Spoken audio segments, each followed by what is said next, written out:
इस बुक का नाम है कंपोजिट मैथमेटिक्स क्लास 8 के लिए। इसमें मैं आपको एक्सपोनेंट आज बताने जा रहा हूँ। चैप्टर का एक्सरसाइज 2B है। इसके पहले हमने 2A सॉल्व कर लिया है। इसके पहले एक वीडियो में अपने चैनल पे अपलोड किया था, उसमें एक्सपोनेंट से रिलेटेड सारे बेसिक टर्म्स को मैंने डिस्क्राइब किया है, बताया है। उस वीडियो का लिंक इसके डिस्क्रिप्शन में मिल जाएगा, इस वीडियो के डिस्क्रिप्शन में मिल जाएगा, वहाँ से आप उसको देख सकते हैं। यहाँ पर फार्मूलों के हेल्प से कुछ क्वेश्चन को सॉल्व करते हैं। The first question is express as a rational number, यानी जो क्वेश्चन दिए हैं इन्हें रेशनल नंबर के रूप में आपको रिप्रेजेंट करना है। ये जो भी नंबर दिया है इस पर आप देख सकते हैं कि नेगेटिव एक्सपोनेंट है। जब नेगेटिव एक्सपोनेंट है तो इसे कैसे हम सॉल्व करेंगे। First question is 5 to the power -1। अब इसे रेशनल नंबर में कैसे लिख सकते हैं, बहुत ईजी है। तो किसी भी नंबर पर, वो कैसा भी नंबर हो, रेशनल नंबर भी हो सकता है, फ्रैक्शनल नंबर, उस पर भी अगर जो नेगेटिव एक्सपोनेंट है तब आप क्या करेंगे। यानी जो बेस नंबर है, यानी बेस नंबर क्या है 5 टू द पावर -1, ये पूरा एक्सपोनेंशियल नंबर है। इसमें 5 बेस नंबर है, ये बेस है और ये एक्सपोनेंट है। तो जो बेस नंबर है हम उसका रेसिप्रोकल करते हैं। रेसिप्रोकल का मतलब ये हुआ जैसे a/b to the power -n है, फार्मूला है, बुक में दिया हुआ है। अब इसका वैल्यू कैसे फाइंड करेंगे, ये निगेटिव एक्सपोनेंट है तो हम इसको अब n बार कैसे मल्टीप्लाई कर सकते हैं, तो निगेटिव है, कैसे -n बार लिखेंगे। तो इसके लिए हम क्या करते हैं, जो बेस नंबर है उसका रेसिप्रोकल करते हैं, यानी पलट देते हैं। न्यूमरेटर डिनोमिनेटर में आ जाएगा, डिनोमिनेटर न्यूमरेटर में आ जाएगा, a/b b/a में कन्वर्ट हो जाएगा और एक्सपोनेंट n -1 से n हो गया। सेम उसी तरह 5 टू द पावर -1 है, यानी 5 का मतलब 5/1 है, 1 आप लिख सकते हैं समझने के लिए। अब इसका रेसिप्रोकल करते हैं 1/5, यानी 5/1 है, केवल 5 है तो भी आप समझ सकते हैं अपान 1 है, लिखना कोई जरूरी नहीं है। 1/5 टू द पावर 1। अब यहाँ 1 एक्सपोनेंट भी लिखना नहीं जरूरी है क्योंकि पॉजिटिव एक्सपोनेंट हो गया, तो आप इसको लिख भी सकते हैं, नहीं भी लिख सकते हैं। लिख देंगे तो गलत नहीं होगा, लेकिन नहीं लिखना चाहिए। हर नंबर पर, जितने भी नंबर है उस पर एक्सपोनेंट 1 होता है, लिखा नहीं जाता है, क्योंकि उस नंबर का एक ही बार मल्टीप्लाई होगा तो वही रह जाएगा। तो ये हमारा आंसर हो गया 1/5। एक दूसरा एग्जाम्पल देख लेते हैं, जैसे 1/2 to the power -6। Second question लिख लिया मैंने, ये है 1/2 टू द पावर -6। हमें इसको रेशनल नंबर के रूप में रिप्रेजेंट करना है। कैसे लिखेंगे, वो 1/2 को -6 बार कैसे लिख सकते हैं। किसी नंबर पर अगर जो एक्सपोनेंट है तो उसको उतनी बार लिख के मल्टीप्लाई करते हैं। जैसे इसके पहले मैं बता चुका हूँ, जैसे यही रहता अगर जो 1/2 टू द पावर 6, तो इसको आप 1/2 मल्टीप्लाई 1/2 मल्टीप्लाई 1/2 यानी 6 टाइम लिखते हैं। लेकिन अब -6 टाइम कैसे लिखेंगे, नहीं लिखा जा सकता है। तो इसी चीज़ को सही करने के लिए हम जिस नंबर पर, यानी जो बेस नंबर है जिस पर एक्सपोनेंट है, उस बेस नंबर का हम रेसिप्रोकल करते हैं। रेसिप्रोकल का भी मैंने बताया इसके पहले वाले क्वेश्चन में, न्यूमरेटर डिनोमिनेटर में आ जाएगा, डिनोमिनेटर न्यूमरेटर में आ जाएगा, यानी 1/2 हो गया 2/1। अपान 1 यहाँ लिख भी सकते हैं, नहीं भी लिख सकते हैं। जैसे अभी मैंने पहले बताया कि 5 है तो 5/1 है, अपान 1 लिख भी सकते हैं, नहीं भी लिख सकते हैं। उसी तरह अब यहाँ पे आ गया 2/1 आ गया, तो अपान 1 आप लिखिए या ना लिखिए, उससे कोई मतलब नहीं है। मैं केवल आपको बताने के लिए लिख रहा हूँ। यहाँ पर 1/2 है तो 2/1 हो गया, टू द पावर जो -6 था वह +6 में कन्वर्ट हो गया। अब हम यहाँ पे लिखेंगे 6, 2/1 टू द पावर 6 या 2 टू द पावर 6। तो अब अपान 1 हम नहीं लिखते हैं, छोड़ देंगे इसके बाद से। जब भी अपान 1 आए आप उसको छोड़ देंगे, लिखने की कोई जरूरत नहीं है। तो 2 टू द पावर 6 को हम कैसे फाइंड करेंगे, यानी 2 multiply 2 multiply 2 multiply 2 multiply 2 multiply 2 6 time, 1 2 3 4 5 6। अब आप इसका मल्टीप्लाई कर लीजिए, कितना हो जाएगा, 2 2 जा 4, 4 2 जा 8, 8 2 जा 16, 16 2 जा 32, 32 2 जा 64, यानी इसकी वैल्यू हो गई 64। यही आपका आंसर हो गया 64। ये रेशनल नंबर है, ऐसा नहीं कि ये रेशनल नंबर नहीं है। आप इसको ओनली मान लेंगे इंटीजर है या पूर्णांक है या होल नंबर है, ये रेशनल नंबर है। जितने भी इंटीजर्स हैं वे सभी रेशनल नंबर हैं। इसका अपान 1 कर सकते हैं, ये हो गया रेशनल नंबर, ठीक है। अब आप अगला क्वेश्चन देखेंगे, 3/4 टू द पावर -4, या इसके बाद है 4/3 to the power, sorry -4/5 to the power -2, और एक और नंबर है इधर -8 टू द पावर -1। इन सब क्वेश्चन को आप लिखकर सॉल्व कीजिए, देखिए क्या आंसर आता है, हमें कमेंट में जरूर बताइए। अगला क्वेश्चन देखते हैं,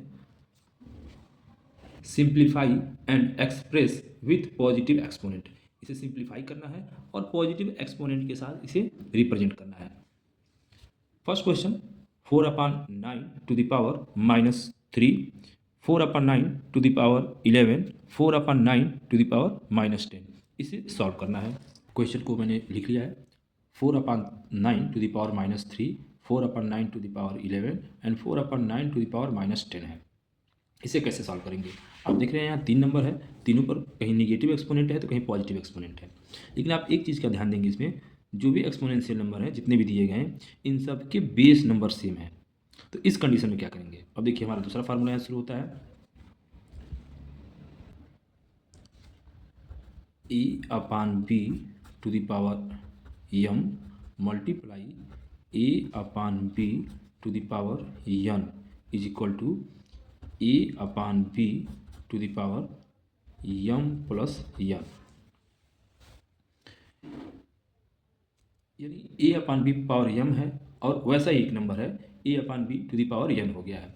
जब बेस सेम हो तो हम एक्सपोनेंट को जोड़ लेते हैं जब उनका मल्टीप्लाई हो। बेस सेम वाले 2 नंबर हो सकते हैं, 3 नंबर, 4 नंबर, कितना हो नंबर, उससे कोई मतलब नहीं है, केवल आप उसके एक्सपोनेंट को ऐड कर लेंगे। यह कैसे होगा? चलिए देखते हैं, क्वेश्चन की हेल्प से देखते हैं। ये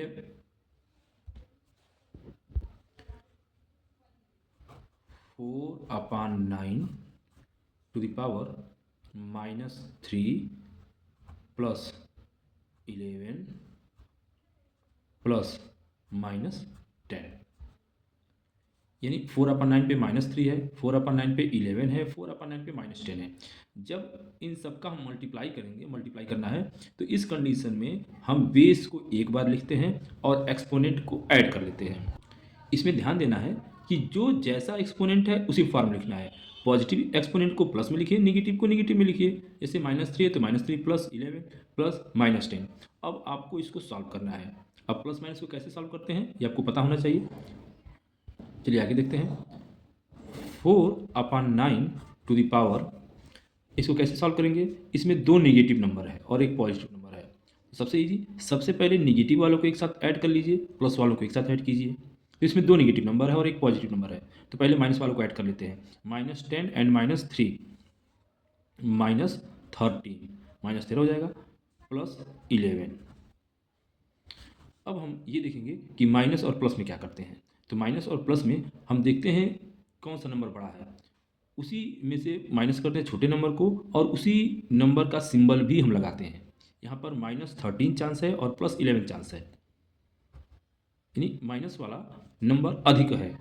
वैल्यू की बात नहीं करेंगे कि -13 और प्लस में कौन बड़ा है, तो +11 तो बड़ा नंबर है। हम नंबर बड़े छोटी बात नहीं कर रहे हैं, सिंबल कौन कितनी बार आया है। यहाँ -13 बार है और +11 बार है, तो माइनस अधिक बार है, अधिक चांस आया है, तो इसी में से माइनस करेंगे। 4/9 टू द पावर -13 में से 11 माइनस कर देते हैं, -2। निगेटिव एक्सपोनेंट आ गया है, तब आप क्या करेंगे? 9/4, यानी क्या हो गया यहाँ पर? हम यहाँ पर बेस नंबर का हमने क्या कर दिया? रेसिप्रोकल कर दिया। अब इसके पहले वाले क्वेश्चन में मैंने बताया था कि जब भी किसी नंबर पे निगेटिव एक्सपोनेंट रहेगा तो बेस नंबर का रेसिप्रोकल हो जाता है। रेसिप्रोकल का मतलब नंबर पलट जाएगा, न्यूमरेटर डिनोमिनेटर में आ जाएगा, डिनोमिनेटर न्यूमरेटर में आ जाएगा, और जो निगेटिव एक्सपोनेंट है वो पॉजिटिव एक्सपोनेंट में चेंज हो जाएगा। -2 +2 हो गया। अब इसकी वैल्यू कितनी हो गई? 9/4 टू द पावर 2, तो 9/4 मल्टीप्लाई 9/4, 9/4 को 2 बार लिखेंगे, इसका मल्टीप्लाई कर लेते हैं। 9 9 जा 81, 4 4 जा 16, सॉरी 4 4 जा 16, ये हो गया आपका आंसर। सेकेंड वाले क्वेश्चन में थोड़ा सा अलग तरीके से है ये, माइनस माइनस यहाँ पे है -7/11 to the power -6 divided -7/11 to the power -2। इसके पहले वाले क्वेश्चन में आप देख रहे हैं मल्टीप्लाई करना है, लेकिन यहाँ सेम बेस है, बेस सेम, एक्सपोनेंट अलग अलग है, लेकिन यहाँ पे आपको डिवाइड करना है। दूसरा क्वेश्चन मैंने लिख लिया, सेम टू सेम एक कंडीशन यहाँ भी है, यहाँ मल्टीप्लाई में है, यहाँ पे डिवाइड में, थोड़ा सा चेंज हो गया। तो जब मल्टीप्लाई में है तो हम एक्सपोनेंट को ऐड कर रहे हैं, अब यहाँ डिवाइड में आ गया तो एक्सपोनेंट को हम माइनस में कर लेंगे। यही सेम फार्मूला है, लेकिन थोड़ा सा अब ये बदल गया। ये हो गया a/b to the power m divided by a/b to the power n। ये क्या हो जाएगा? a/b to the power sorry a upon b to the power m minus n। जब सेम बेस वाले एक्सपोनेंट का डिवाइड करेंगे तो उस कंडीशन में एक्सपोनेंट को माइनस करते हैं। सेम बेस वाले एक्सपोनेंट का जब मल्टीप्लाई करते हैं तो एक्सपोनेंट को ऐड करते हैं। आपके लिए एक फार्मूला हो गया, इसको आप नोट कर लेंगे, इसे भी नोट कर लेंगे। इसी के आधार पे इसको सॉल्व करते हैं। -7/11 टू द पावर -6 डिवाइड -7। देखिए यहाँ पे माइनस ऊपर दिया, यहाँ बीच में दिया, उससे कोई मतलब नहीं है। ये भी निगेटिव नंबर है, ये भी निगेटिव नंबर है। माइनस यहाँ नीचे भी दे सकता है तो भी ये निगेटिव नंबर ही कहलाएगा। -7/11 टू द पावर क्या हो जाएगा, -6 डिवाइड है इसलिए आप माइनस लगाएंगे। मल्टीप्लाई में ऐड लगाते हैं, माइनस और -2 दोनों एक्सपोनेंट का हमने डिफरेंस ले लिया, एक्सपोनेंट को माइनस करते हैं।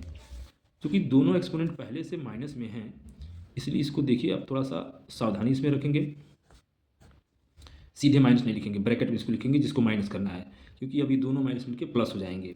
-6 माइनस माइनस यहाँ प्लस में कन्वर्ट हो जाएगा, +2, यानी कि -6 और -2 आप लिख देंगे तो वो -8 हो जाएगा और आंसर आपका गलत आ जाएगा। -6 और -2 को सब्ट्रैक्ट करना है तो हम माइनस लगाएंगे, लेकिन इसको ब्रैकेट में लिख देंगे। -7/11 टू द पावर -6 + 1। अभी इसके पहले ही कंडीशन आया था, मैंने बताया माइनस यहाँ 6 चांस है और प्लस यहाँ 2 चांस है, यानी माइनस अधिक बार है तो माइनस का सिंबल देंगे हम और 6 में से 2 को माइनस कर देंगे 4। अब ये नंबर हमारा सॉल्व हो गया, लेकिन एक्सपोनेंट हमारा अभी भी नेगेटिव में है, इसको पॉजिटिव में चेंज करेंगे। -11/7 यानी जो -7/11 था अब 11 ऊपर हो गया और 7 नीचे आ गया। माइनस का कोई मतलब है, माइनस कहीं भी रह सकता है। 7/11 11/7 में चेंज हो गया और एक्सपोनेंट जो अभी तक -4 है वो अब +4 हो गया। ये सेम बेस पे क्वेश्चन है, इसमें भी डिवाइड करना है। -8/3 -8/3 तो -7 -4 हो जाएगा। इसको सॉल्व कर लेंगे, सेम क्वेश्चन है। यहाँ भी उसी पैटर्न क्वेश्चन है, यानी पहले दो नंबरों में मल्टीप्लाई है, यानी पहले इन दोनों के एक्सपोनेंट को ऐड करेंगे और फिर इसके एक्सपोनेंट को माइनस कर देंगे। ये क्वेश्चन आप खुद से सॉल्व कीजिए। अब ये दोनों क्वेश्चन बचते हैं, इसको मैं सॉल्व कर देता हूँ, बता देता हूँ। एक क्वेश्चन मैं बताता हूँ आपको, ये 3/5 to the power -2 to the power -4 है, यानी एक्सपोनेंट के ऊपर भी एक्सपोनेंट है। इस कंडीशन में क्या करेंगे, ये भी उसी तरह का क्वेश्चन है, एक्सपोनेंट के ऊपर एक्सपोनेंट, उसके ऊपर एक्सपोनेंट। तो बहुत इजी है, जब एक्सपोनेंट के ऊपर एक्सपोनेंट हो, उसके ऊपर एक्सपोनेंट हो, कितना वो एक्सपोनेंट हो सकते हैं, उन सभी एक्सपोनेंट को हम मल्टीप्लाई कर लेते हैं। देखते हैं कैसे होगा। क्वेश्चन को मैंने लिख लिया है, a/b to the power n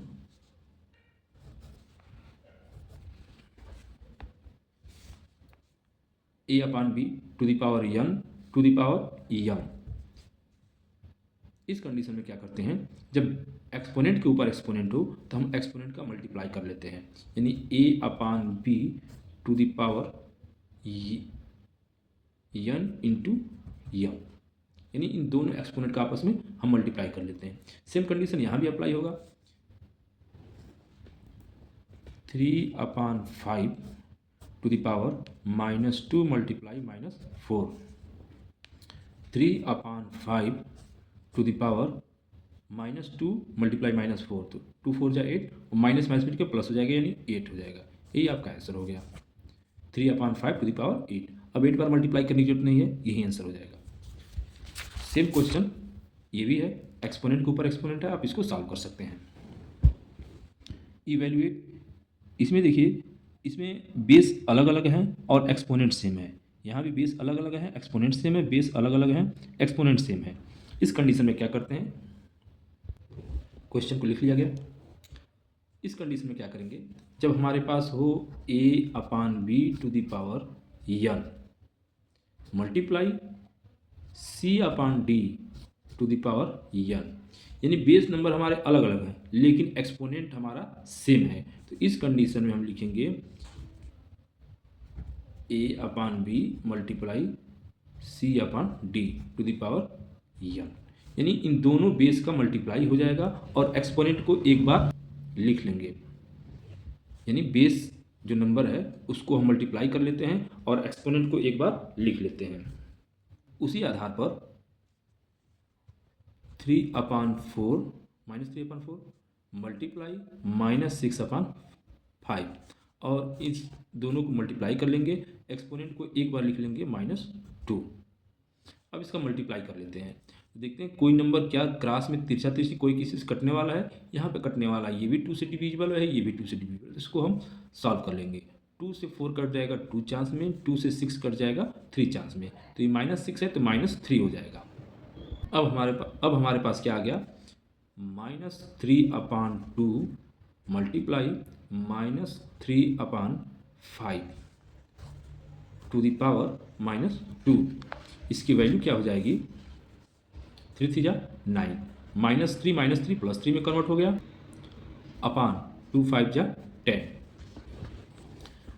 numerator का न्यूमिनेटर से मल्टीप्लाई, डिनोमिनेटर का डिनोमिनेटर से मल्टीप्लाई, -3 × -3 +9 2 5 जा 10 अपान 10 हो गया।